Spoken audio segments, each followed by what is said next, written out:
The crash landing had been spectacular. A brilliant streak across the purple sky of Kepler 442b that ended with Lieutenant Commander Jake Morrison's reconnaissance pod, buried 3 feet deep in crystalline sand. His ship, the UES Horizon, was now nothing more than twisted metal and sparking circuits scattered across half a mile of alien beach. Jake pulled himself from the wreckage, his environmental suit's HUD flickering with damage reports he didn't need to read. The acrid smell of burned electronics filled his helmet, and through the cracked visor, he could see the planet's twin suns hanging low on the horizon like watchful eyes. "Well, isn't this just perfect?" he muttered, checking his supplies. 3 days of water, maybe 4 if he rationed. A handful of emergency rations. A basic toolkit and his military-issued plasma knife.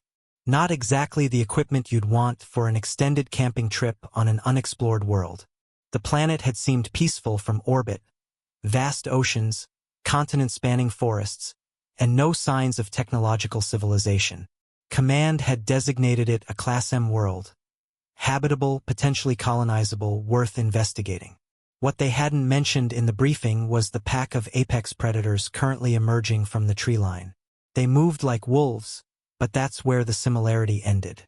Each creature stood nearly 7 feet tall at the shoulder, with lean, muscular bodies covered in scales that shifted color to match their surroundings. Their heads were elongated, filled with rows of needle-sharp teeth, and their eyes, intelligent, calculating eyes, fixed on Jake with unmistakable hunger. There were 6 of them, moving in perfect coordination. The largest, its scales a deep crimson that pulsed with each heartbeat, let out a low rumble that Jake felt in his chest. The others responded with their own calls, forming a semicircle around him.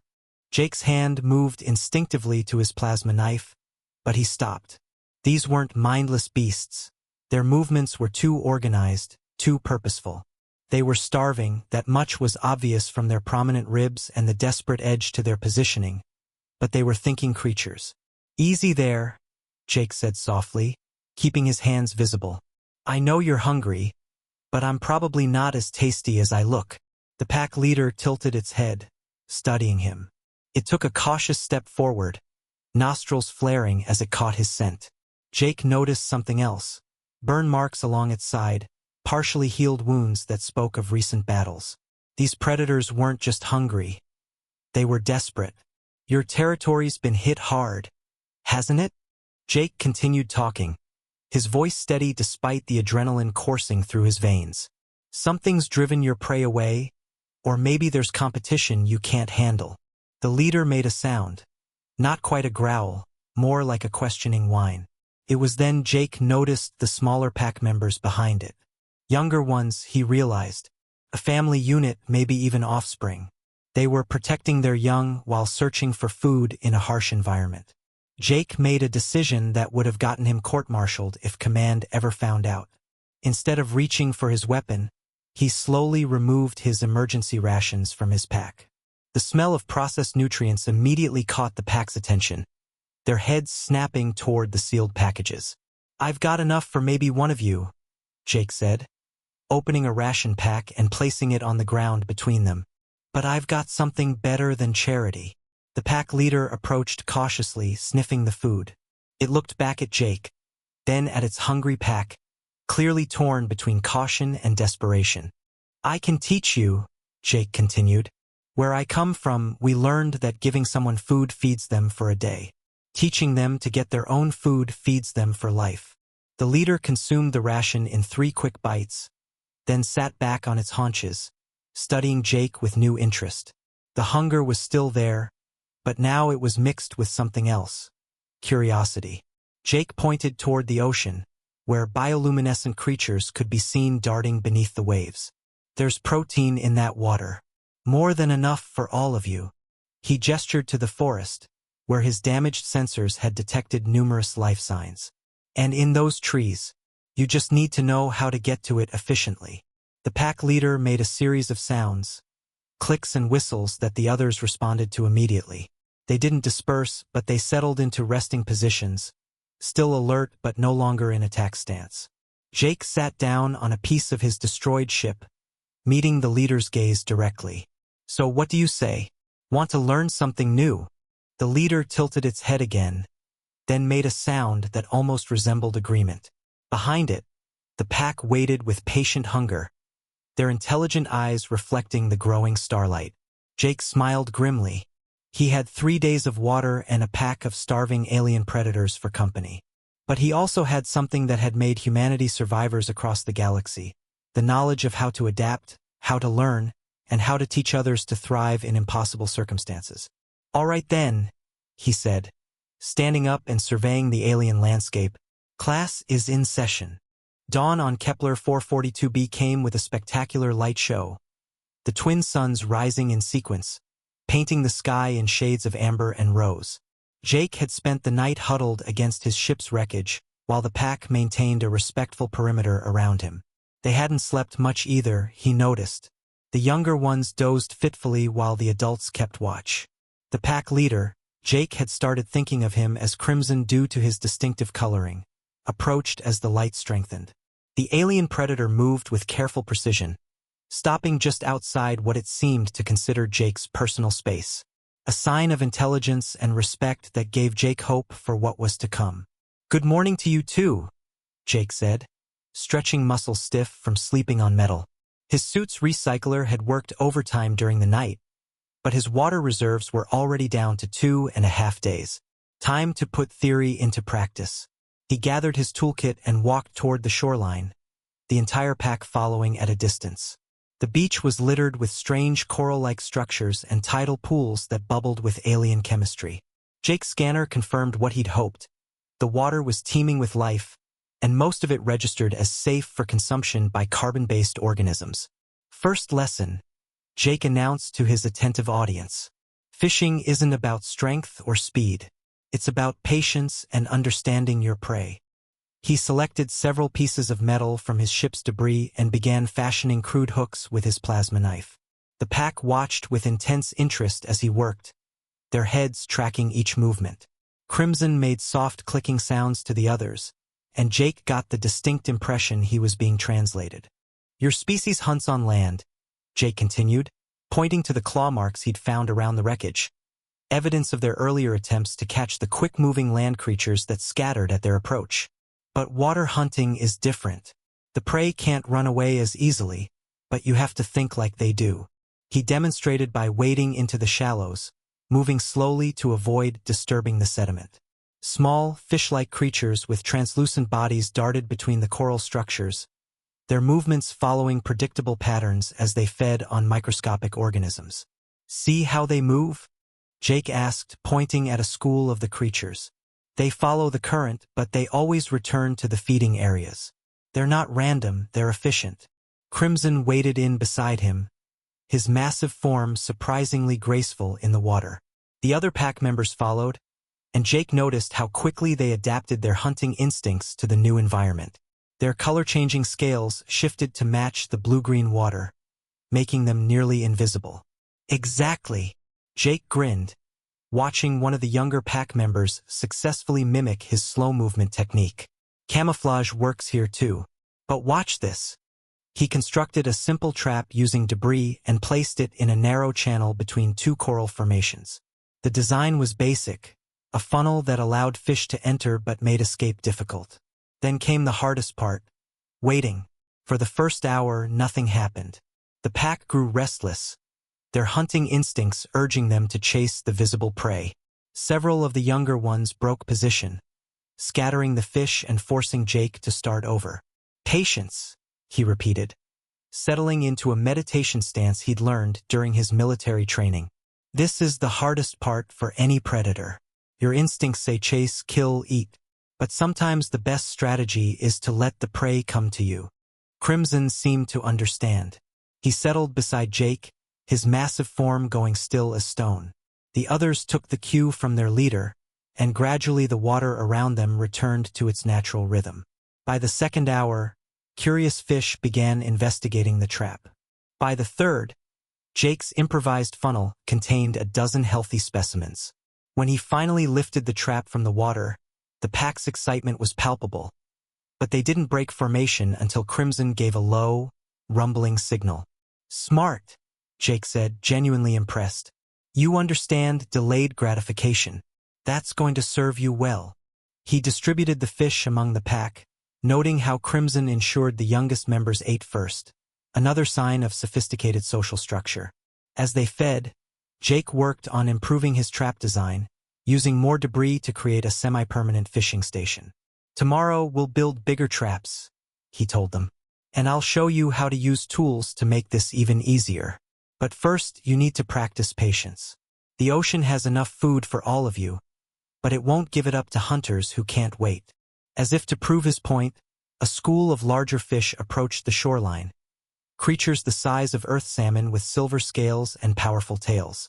They moved in perfect formation just beyond the breakers, tantalizingly close but still out of reach. The pack tensed, ready to charge into the water after them. But Crimson rumbled a command, and they held their positions. Jake smiled as he watched the leader's tactical mind working, studying the fish patterns, learning to think like a fisherman instead of just a hunter. You're getting it, Jake said quietly. Patience isn't weakness. It's the ultimate predator skill. The alien pack settled in to watch and wait, their intelligent eyes tracking prey with new understanding. And in the growing twilight of the alien world, Jake began to believe they might all survive this after all. The third day brought new challenges and new opportunities. Jake's water supply was down to his final day's ration, but the pack had successfully caught enough fish to feed themselves without his help. More importantly, they were beginning to innovate on his techniques.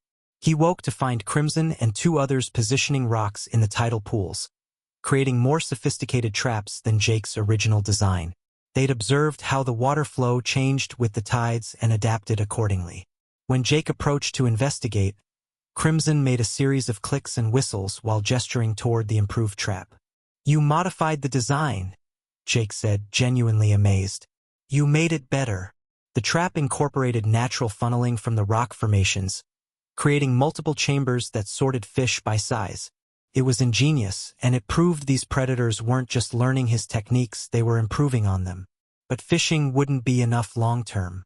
Jake's scanner indicated larger game in the forest, creatures that could provide enough protein to sustain the pack for days rather than hours.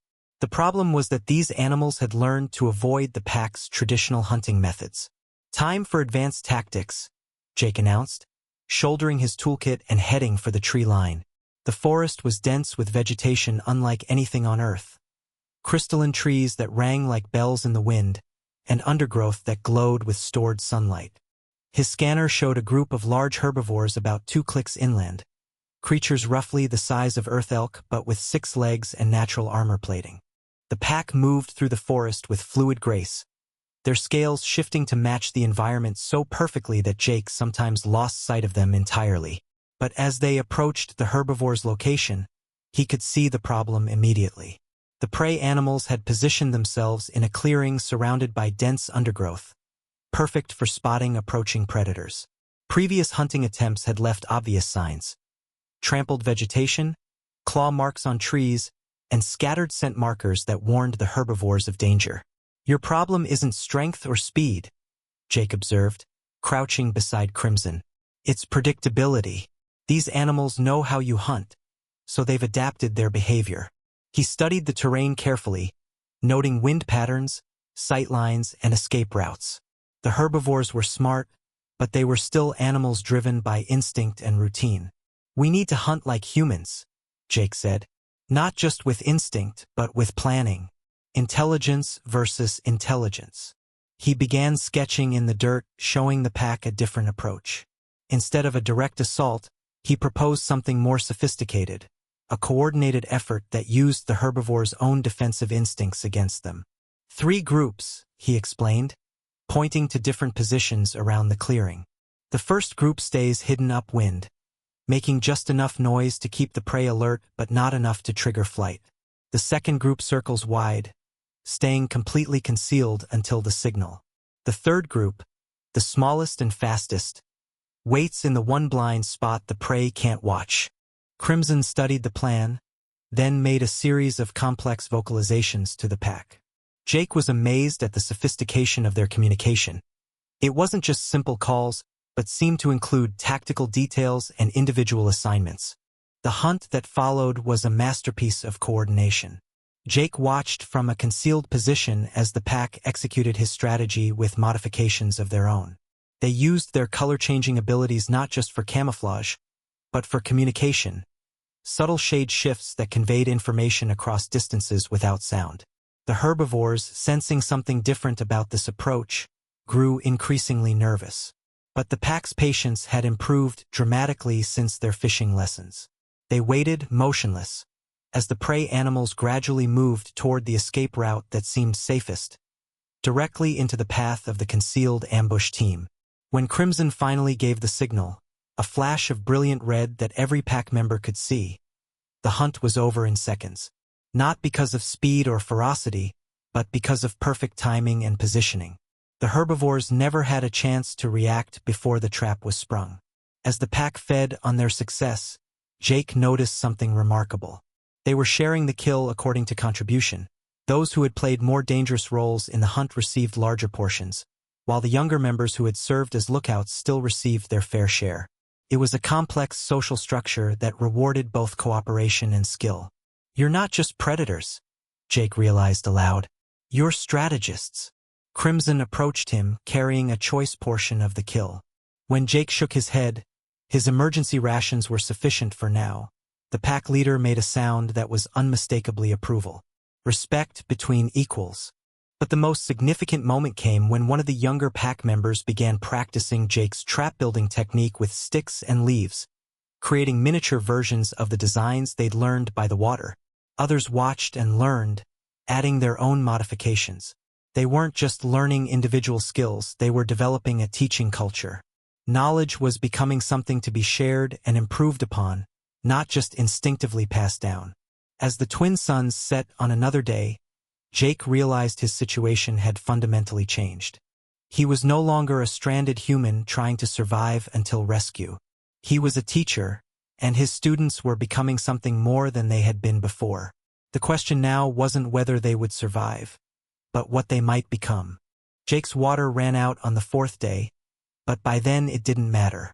The pack had shown him a spring hidden deep in the forest, its water filtered through layers of crystalline rock and perfectly safe to drink.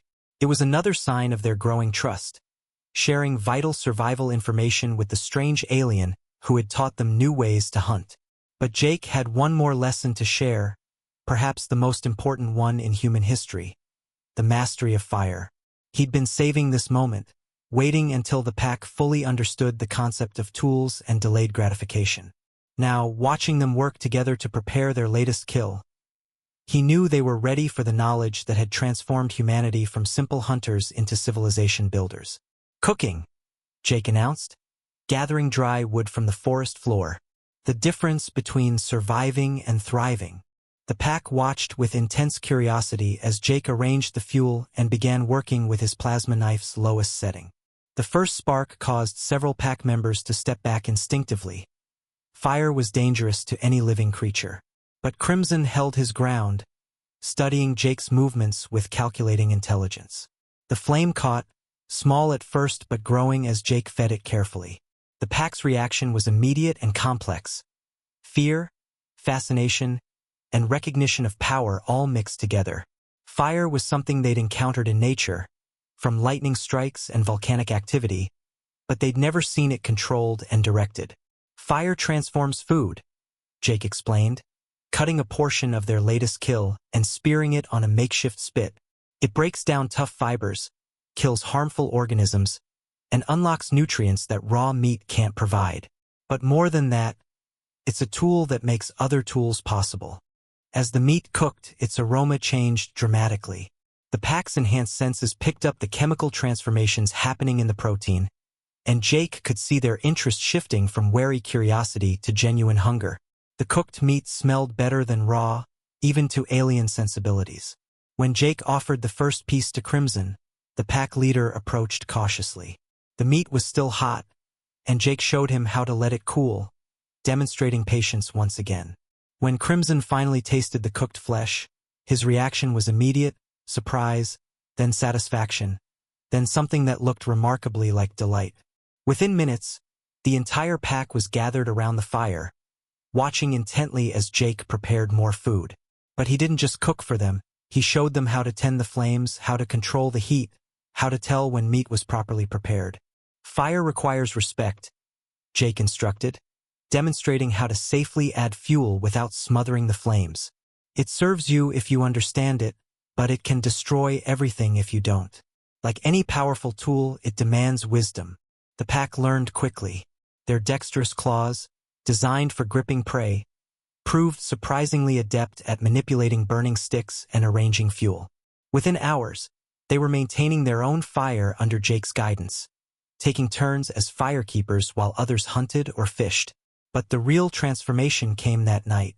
As the pack gathered around their controlled flame, sharing cooked food and warmth, Jake witnessed something extraordinary.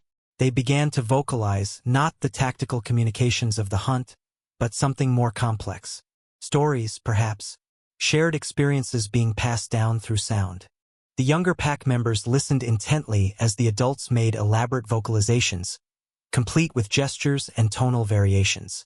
Jake realized he was watching the birth of oral tradition, knowledge being preserved and transmitted through cultural memory rather than just genetic instinct. "You're becoming more than you were," Jake said softly, watching the firelight dance in their intelligent eyes. Fire doesn't just cook meat. It creates community. It gives you time to think, to plan, to teach each other things that aren't just about immediate survival. Crimson approached the fire with a long, straight branch he'd selected from the forest. Under Jake's guidance, he learned to harden the tip in the flames, creating a crude but effective spear. The other pack members watched and learned, and soon they were all working on their own tools. But the most remarkable moment came when one of the younger pack members brought Jake a collection of stones, different sizes and compositions, carefully selected. Through gestures and vocalizations, the young alien communicated that it had observed Jake using rocks for different purposes and wanted to understand the principles behind tool selection. Jake spent the next hour teaching basic geology, which stones held edges which could withstand heat, which were best for different applications. The pack absorbed the knowledge eagerly, and he could see them making connections, understanding that tools weren't just objects but applications of natural principles. As the fire burned down to coals and the pack settled for the night, Jake reflected on what he'd witnessed. In 4 days, these aliens had progressed from simple hunters to tool users to the beginnings of technological thinking. They were following the same path humanity had taken, but compressed into an impossibly short time frame because they had a teacher. But more than that, they were teaching each other. Knowledge was becoming cumulative, with each pack member contributing observations and innovations. They weren't just learning human techniques, they were developing their own science. Jake dozed by the fire, surrounded by alien predators who had become something like friends. Tomorrow would bring new challenges, but also new possibilities. He'd given them the foundation of civilization, but what they built on that foundation would be entirely their own creation. In his dreams, he imagined what these beings might accomplish, given time and continued learning. The thought was both humbling and exhilarating. 2 weeks had passed since the crash, and Jake's rescue beacon finally activated with an incoming signal. The UES Meridian would reach Kepler 442b within 3 days, bringing extraction teams and the end of his unplanned sojourn. But as he stood watching the pack work around their latest innovation, a smoking rack that preserved meat for long-term storage, Jake felt an unexpected reluctance about leaving. The pack had changed dramatically. They moved with new confidence. Their hunting territory had expanded, and most importantly, they had begun to modify their environment rather than simply adapting to it. Under Jake's guidance, they diverted a stream to create a reliable water source near their base camp, built simple shelters that could withstand the planet's violent storms, and developed a sophisticated food storage system. But the changes went deeper than technology. The pack's social structure had evolved to include teaching roles. Certain members specialized in passing knowledge to the younger ones, while others focused on innovation and experimentation. They had become a learning culture. Incoming transmission, Commander Morrison. His suit's communication system crackled to life. Captain Rodriguez's voice was strained with relief. "We have your beacon. Medical team is prepped for extraction in 72 hours. Report your status." Jake hesitated, looking out at the pack. Crimson was teaching 3 younger members how to knap stone tools, demonstrating techniques they developed together over the past week. Others worked on expanding their fire-hardened spear collection, while the eldest members shared knowledge through their complex vocalizations. "Status is complicated, Captain," Jake replied. "I'm healthy and mobile, but we have a situation here that requires careful handling." "We? Commander, are there other survivors?" "Not human survivors, sir, but I've made contact with indigenous intelligence. Advanced predator species with sophisticated social structure and rapid learning capability. They've demonstrated tool use, tactical planning, and cultural knowledge transmission." There was a long silence on the channel. Finally, Rodriguez's voice returned, carefully controlled. "Commander, are you saying you've initiated first contact protocols with an alien species?" "Negative, sir. First contact protocols assume we're the ones making contact. In this case, they found me. What I've initiated is educational exchange." Another pause. Jake could imagine the discussions happening aboard the Meridian, xenobiology specialists being awakened, diplomatic protocols being reviewed, probably a few heated arguments about procedure violations. "Commander Morrison, you are to limit further contact until our arrival. Xenobiology team will need to establish proper containment and study protocols." Jake watched as one of the pack members successfully started a fire using flint and steel techniques they'd learned from reverse engineering his plasma knife ignition. The pride in the creature's posture was unmistakably intelligent, unmistakably conscious. "Respectfully, Captain, I don't think containment is the appropriate response here. These beings aren't specimens, they're people. Different from us, but people nonetheless. And they're fast learners. In 2 weeks, they've progressed from subsistence hunting to complex tool manufacture. Stand by, Commander." Jake cut the transmission and walked toward the pack's current project, a sophisticated fish where they were building across a nearby stream. It incorporated engineering principles Jake had only sketched in the dirt, but they'd expanded on his designs, creating something more elegant and effective than his original concept. Crimson noticed his approach and made the greeting sound the pack had developed specifically for him, a complex trill that somehow managed to convey both respect and affection. Jake had tried to reproduce it, but his human vocal cords couldn't quite manage the nuances. "We need to talk," Jake said, settling into what had become his customary teaching position. The pack gathered around him with the immediate attention they'd learned to give when he used that particular tone. Over the past 2 weeks, they'd developed a surprisingly effective communication system. Jake had learned to recognize dozens of their vocalizations, while they'd learned to interpret his gestures and body language. More importantly, they'd all learned to use props and drawings to convey complex ideas. Jake began sketching in the sand, his ship, the stars, other ships coming from the sky. The pack watched intently as he showed them the approaching rescue vessel, using pictures and gestures to explain that more humans were coming. The pack's reaction was immediate and intelligent. They began vocalizing among themselves, their communication patterns now familiar enough that Jake could recognize different speakers and emotional contexts. Crimson was asking questions. The eldest member was expressing concern. The younger ones were curious but deferring to their elders. Finally, Crimson approached Jake directly and began his own sketching. He drew the pack, then Jake, then the approaching humans. But his version showed the humans surrounding the pack, containing them. It was clear they understood the implications of first contact from the human perspective. "Not if I have anything to say about it," Jake assured him. "You're not subjects for study. You're—" He paused, searching for the right concept. "Partners, colleagues, fellow intelligence." Crimson tilted his head in the gesture Jake had learned meant deep consideration. Then he made a series of vocalizations that brought the entire pack to attention. What followed was clearly a debate. Different voices contributing, arguments being made and countered. Jake couldn't follow the specifics, but the structure was recognizable as democratic discussion. When the debate concluded, Crimson turned back to Jake and made a sound Jake had never heard before. Complex, musical, and somehow formal.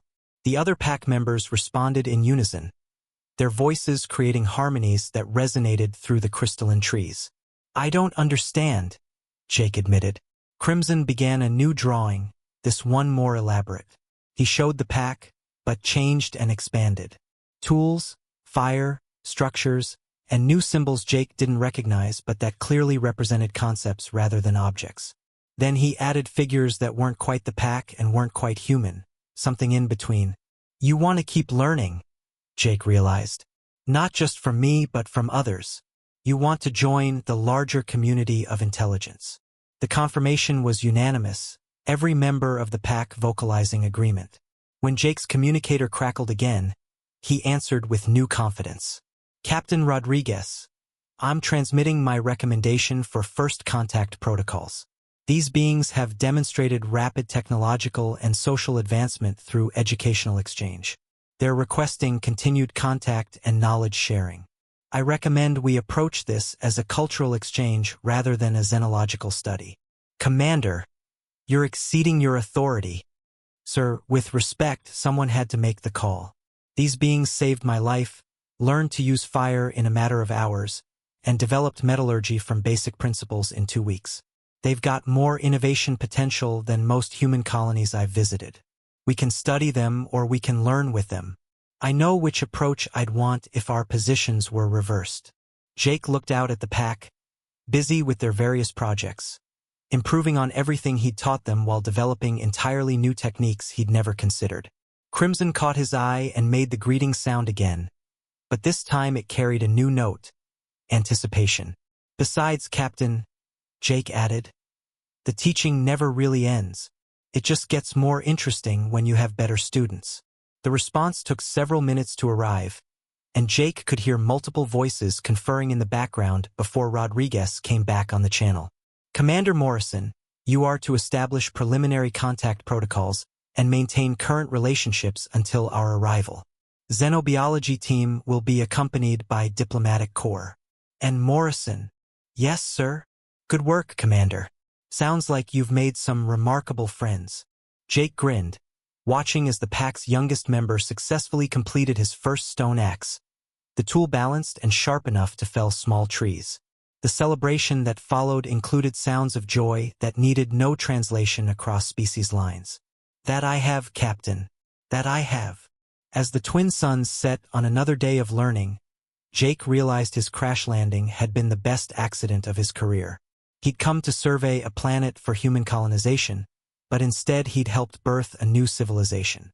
And judging by their progress, it was going to be a remarkable one. The teaching would continue, but now it would flow both ways.